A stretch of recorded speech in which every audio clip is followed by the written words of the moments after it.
Écoutez cette histoire merveilleuse de nos sages. Elle est tirée du Sefer HaDorot, le livre des générations. On la ramène au nom de Rabbi Israël Baal Shem Tov.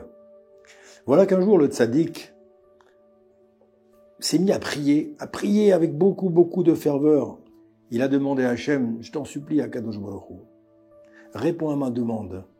Je voudrais savoir à côté de qui je vais faire le grand voyage au Gan Eden. À côté de qui je serai enterré lorsque je vais quitter ce monde. Qui sera mon compagnon dans le monde futur? Akadosh Baruch Hu ne lui a pas répondu. On dit que le Baal Shem Tov avait Ruach HaKodesh. Ça veut dire qu'il pouvait communiquer avec Dieu. Il parlait avec Dieu, Dieu lui répondait lorsqu'il posait des questions. Mais voilà que là, il n'avait pas de réponse. Alors il était triste. Et il continuait à prier. Et chaque jour, il faisait la demande comme ça. Et ça a duré quelques semaines. Et voilà qu'au bout de quelques semaines, Akadosh Baruch Hu, Dieu, lui envoie la réponse. Il lui dit, ton compagnon de route, ton compagnon pour le grand voyage au Gan Eden, il va s'appeler Yehoshua ben Nanas. Yehoshua ben Nanas. Et voilà que le Baal Shem Tov se réveille de bon matin, surpris par ce rêve étrange qu'il vient de faire. Et il va consulter ses élèves, il va consulter les étudiants de son cercle d'études, et il demande à chacun, est-ce que vous connaissez un certain Yehoshua ben Nanas? Personne ne le connaît. Et le Baal Shem Tov, ça le travaille, bien entendu, vous imaginez. Un rêve qui lui avait été, pour lui, c'est forcément une information extrêmement précieuse que Dieu lui a envoyée. Alors il persévère. Il demande à tous ses élèves, il dit, je vous en supplie, mes chers enfants, allez chercher dans la région, dans le quartier, allez chercher ce Yehoshua ben Nanas. Alors tout le monde s'affaire pour faire plaisir au maître, bien entendu. Chacun, une fois les heures d'études terminées, chacun va chercher dans son quartier, dans son immeuble, dans sa rue, etc. Et tout le monde revient bredouille. Ils vont voir le Baal Shem Tov et dit, maître, excusez-nous, on n'a pas trouvé. Et Baal Shem Tov insiste, il dit, s'il vous plaît, élargissez la recherche, agrandissez le périmètre géographique de vos recherches, trouvez-moi ce tzaddik, je voudrais faire sa connaissance. Les élèves à nouveau s'exécutent, ils vont agrandir le cercle géographique, ils sortent de la ville, ils vont maintenant dans la région, et ils rentrent dans les commerces, et ils rentrent dans les magasins. Et voilà qu'un jour, un des élèves du Baal Shem Tov rentre dans une boucherie. Et quand il rentre dans la boucherie, il dit, est-ce que quelqu'un s'appellerait par hasard Yehoshua ben Nanas? Et voilà que une personne lève la main et dit, oui, je m'appelle Yehoshua ben Nanas. Ah, l'élève est content. Il lui dit, est-ce que je peux vous parler quelques minutes? Alors, la personne lui dit, ok. Quel était le métier de cette personne-là? Vous l'avez compris, puisqu'il est rentré dans une boucherie. L'activité professionnelle de ce monsieur, il était apprenti boucher. Apprenti boucher, il préparait les paquets, il coupait la viande, il préparait les paquets, il allait livrer les clients, c'était son travail. Le jeune étudiant demande à cet apprenti boucher, il dit, vous vous appelez bien Yehoshua ben Nanas? Il dit oui. Alors il est tout content. Il dit, écoutez, je reviens vous voir demain. Et voilà que l'étudiant rentre à la yeshiva, il rentre et il rencontre le Baal Shem Tov. Il dit, maître, j'ai trouvé la personne que vous cherchez. J'ai trouvé Monsieur Yehoshua ben Nanas. Monsieur Yehoshua, fils de Nanas. C'était son nom de famille. D'ailleurs, Nanas, entre parenthèses, ça veut dire un nain en hébreu. Et donc il dit, j'ai trouvé. Le Baal Shem Tov lui dit, tu sais, si ça ne te dérange pas, mon élève, tu vas retourner au magasin et tu vas demander à ce jeune homme de venir me rencontrer. Je voudrais le rencontrer. Dis-lui, Rabbi Israël, Baal Shem Tov veut te rencontrer, veut te voir. Alors l'élève s'exécute, le lendemain, il part avec plein de simra, plein de joie, tous ces chassidim, et il arrive à la boucherie. Il rentre dans la boucherie, il trouve le jeune homme qui était en train de faire son travail, de couper des morceaux, de préparer les paquets pour les clients. Il lui dit, Yehoshua, mon maître voudrait te rencontrer. Alors Yehoshua est surpris, il dit, ton maître, c'est qui ton maître? Il dit, mon maître, c'est le grand rabbin, le grand tzaddik, Rabbi Israël Baal Shem Tov. Alors Yehoshua est surpris, il dit, moi, le Baal Shem Tov veut me rencontrer?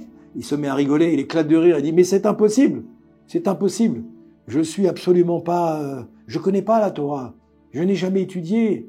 Je suis absolument débutant. Je ne connais pas. Et l'élève insiste. Il dit oui, mon maître, Baal Shem Tov veut te rencontrer personnellement. Et Yehoshua lui dit non, c'est trop d'honneur pour moi. Je pense qu'il y a une erreur. C'est pas moi qui veux rencontrer. Tu t'es trompé d'individu. Je ne peux pas aller le voir. Je ne peux pas quitter mon travail. Je suis à la boucherie toute la journée, du matin jusqu'au soir. Je vais livrer mes clients et je rentre à la maison. Alors l'élève dépité rentre à la yeshiva. Il arrive à la yeshiva. Il dit Rabbi Israël, maître, je suis désolé.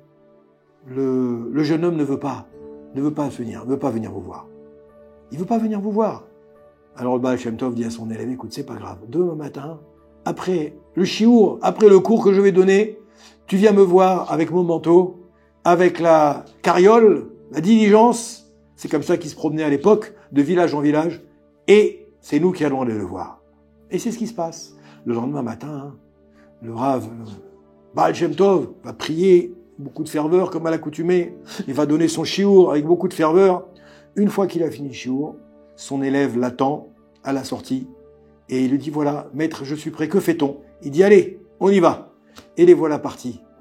Les voilà partis pour aller se rendre au village d'à côté dans cette fameuse boucherie. Le Baal Shem Tov arrive dans cette boucherie et voilà qu'il rentre dans le magasin et il demande à parler. Il y a du monde, il y a des clients qui sont là, tout le monde s'affaire. Tout le monde s'affaire à prendre ses paquets, etc. Et le Baal Shem Tov demande est-ce que je pourrais parler à Yehoshua ben Nanas? Le jeune homme arrive, se rapproche de lui, il lui dit écoutez, je suis Israël Baal Shem Tov, est-ce que je pourrais vous parler quelques minutes? Le jeune homme est gêné, il est timide, il devient tout rouge. Il dit comment? Vous vous êtes déplacé pour venir me voir, moi, petit apprenti boucher que je suis? Vous êtes venu depuis votre yeshiva, vous avez abandonné vos élèves au cours? Et Rabbi Israël dit oui, je suis venu te voir, je voudrais te parler quelques minutes.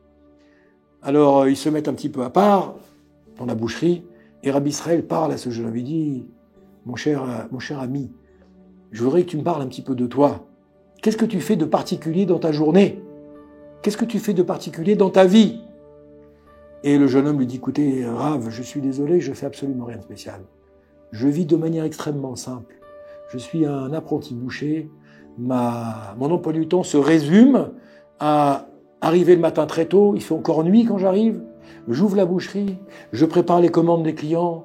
Je vais les servir. Et je rentre le soir, une fois que j'ai terminé mon travail. Il fait nuit à nouveau. Et je rentre chez moi sans absolument rien de spécial qui se soit passé pendant la journée. Et le Baal Shem Tov lui pose la question, mais tu connais la Torah? Tu as étudié la Torah? Il dit non, je ne connais pas. J'ai pas eu la chance d'être éduqué dans une famille pieuse, dans une famille qui connaît la Torah, les mitzvot, Marasim Tovim, je connais rien. Je connais même pas l'Aleph Bet. Je connais rien, Rav. Donc je pense qu'il y a une erreur sur la personne. Vous vous êtes déplacé pour rien. C'est pas moi qu'il fallait venir voir. Et le Baal Shem Tov se pose une question. Il dit, est-ce que maintenant mon rêve aurait été brouillé? Est-ce que j'aurais mal compris le message d'Akadosh Baruch Hu? Mais il se reprend tout de suite. Il dit non, c'est pas possible. Si j'ai eu ce message du ciel, c'est que c'est cette personne-là qui va être mon compagnon de route, mon compagnon dans le Gan Eden. Et avant de se résigner à quitter les lieux, il dit au jeune homme, réfléchis bien. Est-ce qu'il n'y a pas quelque chose de particulier que tu fais quand même dans ta vie, dans tes journées, dans tes semaines, peut-être le Shabbat? Et le jeune homme réfléchit, il lui dit, écoutez, maître, j'ai beau chercher, non, je trouve pas. Et finalement, à un moment donné où il va prendre congé du Baal Shem Tov, il revient vers le maître, il dit, écoutez, il y a un tout petit détail quand même que je voudrais me permettre de vous dire. Il y a une chose que je fais tous les matins que j'ai oublié de vous dire dans mon emploi du temps, vous m'avez demandé. Mes parents habitent le village d'à côté, mes parents sont âgés, mes parents sont fatigués, mes parents sont malades, mes parents sont handicapés. Alors qu'est-ce que je fais? Tous les matins, je me lève à 3 heures du matin. Je me prépare, quand je suis prêt, je vais dans la maison de mes parents. Qu'est-ce que je vais faire là-bas? Ils sont encore en train de dormir, il fait nuit. Je fais le ménage dans ma maison. Je prépare le petit déjeuner, je prépare le repas du midi et je leur prépare le repas du soir avant qu'ils se réveillent. Et j'attends qu'ils se réveillent. Une fois qu'ils se sont réveillés, ils se réveillent très tôt tous les matins. Une fois qu'ils sont réveillés, je vais les aider à faire leur toilette. Je vais les aider pour qu'ils s'habillent parce qu'ils sont handicapés, ils ont du mal à faire ça tout seuls. Je vais les aider à se préparer. Une fois qu'ils sont prêts, je les installe à la table de la salle à manger et je leur sers le petit déjeuner que j'ai préparé pour eux. Et je les écoute. Je prends le petit déjeuner à leur compagnie. Une fois que j'ai fini le petit déjeuner, il est encore très tôt dans la matinée, je pars travailler serein, content et rassuré que mes parents, Baruch Hashem, soient à la fois en bonne santé et qu'ils vont pouvoir passer une bonne journée parce que je leur ai préparé leur maison et leur repas. Le Baal Shem Tov entend cette histoire et il se met à pleurer. Il dit merci à Kadosh Baruch Hu. Combien elle est grande, à Kadosh Baruch Hu, ta justice. Combien tu fais les choses avec beaucoup de justesse. Et il prend ce jeune homme et il l'embrasse. Il met la main sur sa tête, il lui fait une bénédiction. Il lui dit, comme je suis heureux de t'avoir rencontré, comme je suis heureux de savoir que tu vas être mon compagnon quand on va faire le grand voyage, après 120 ans, on va faire le grand voyage, et que tu vas être mon compagnon dans le Gan Eden, dans le paradis. Et bien entendu, vous avez compris, mes chers amis. La morale de cette histoire, c'est quoi? Voilà une personne, on pensait que c'était Adam Pachout, quelqu'un de simple, quelqu'un d'ignorant, mais en vérité, on avait affaire à un grand sadique qui faisait la plus grande mitzvah de la Torah, la plus difficile, la plus compliquée, qui s'appelle Kibud Avahem, s'occuper de ses parents, faire du kavod à ses parents, apporter du réconfort à ses parents, faire en sorte que ses parents soient contents et soient joyeux dans leur vie quotidienne. C'est ce à quoi s'affairait ce jeune homme qui a priori était quelqu'un de simple, un apprenti boucher. Il a compris, le Baal Shem Tov, qu'en vérité il a fait affaire à un grand sadique, simplement qu'il n'avait pas eu la chance d'apprendre la Torah. Il n'avait pas eu la chance d'apprendre les mitzvot, mais c'est un très grand sadique. Il a été rassuré, il a été heureux. Bezrat Hashem, que nous puissions chacun à notre tour exceller dans la mida, dans la qualité morale, dans le travail de Kibud Avahem, de s'occuper de nos parents comme il faut. Bracha ve'atzlacha à tout le monde.